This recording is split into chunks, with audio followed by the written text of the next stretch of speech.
This video is a response to a comment that I get all the time on the channel. It's usually something like, never buy a BMW without an extended warranty, or trying to own a BMW outside of a warranty is going to be a huge nightmare. So in this video, I'm going to explain why I didn't buy a warranty for my BMW and why I don't think you should either.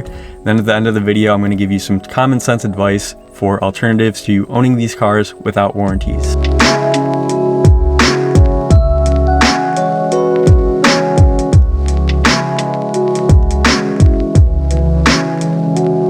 So for people who aren't in the know, I think that BMWs have this reputation online of being really expensive and unreliable, and how could you possibly own one without a warranty? So when I see comments like this, my first reaction is like, okay, obviously this person isn't following my channel, because in the 250 or so BMW videos that I've made, I never really, show it as being some huge financial burden. In fact, I think that the main theme of this channel has always been owning a BMW on a budget and finding budget-friendly solutions to maintenance and repairs.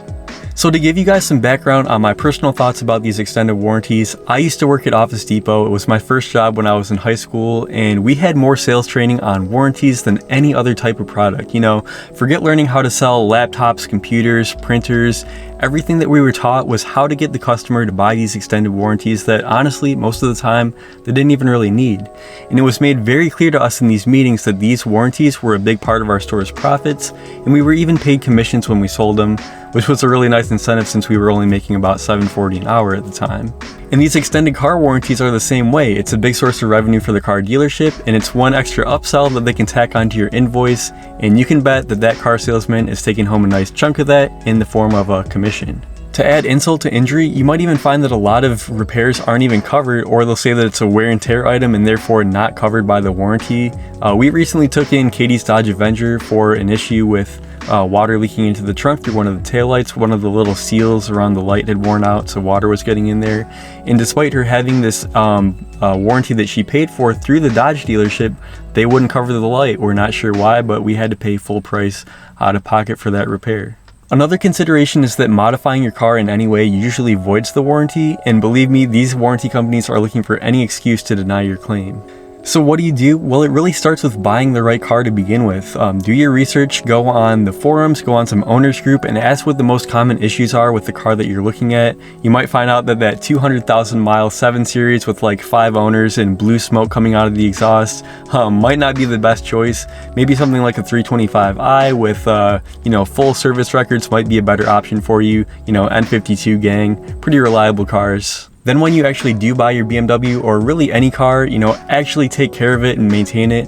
Find out what the most common failure points are going to be, find out approximately what mileage that part is going to fail. Then you can check out sites like fcpeuro.com and find out how much that part is going to cost to replace. So for example, for this car specifically, they're known to have issues with water pump failure.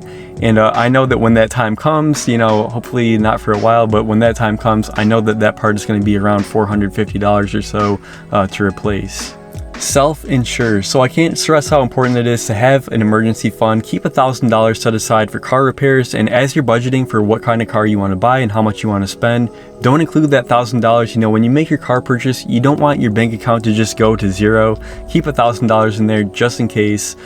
In the time that I've owned this car, this 330xi, I've had it for 5 years, and the single most expensive repair that I've had was an axle shaft. That was $550 installed, so really not that bad for 5 years of ownership.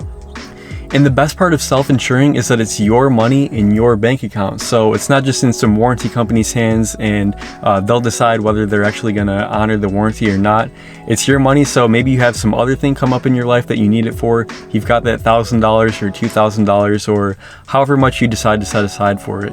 And lastly, learn to work on your own car. So BMW labor isn't cheap, and I know that that's probably where a lot of this concern comes from, but honestly, if you open the hood, you'll be surprised at how much you can actually do on your own. So I'm curious to hear your thoughts on extended warranties. Do you buy them for your cars? Has it ever paid for itself with the repair costs? Have you ever been denied a warranty claim? I think that that's really good information for us to know, so please leave a comment down below. Let us know your experience with warranties. Give me a thumbs up if this was helpful, and I'll see you guys in the next video.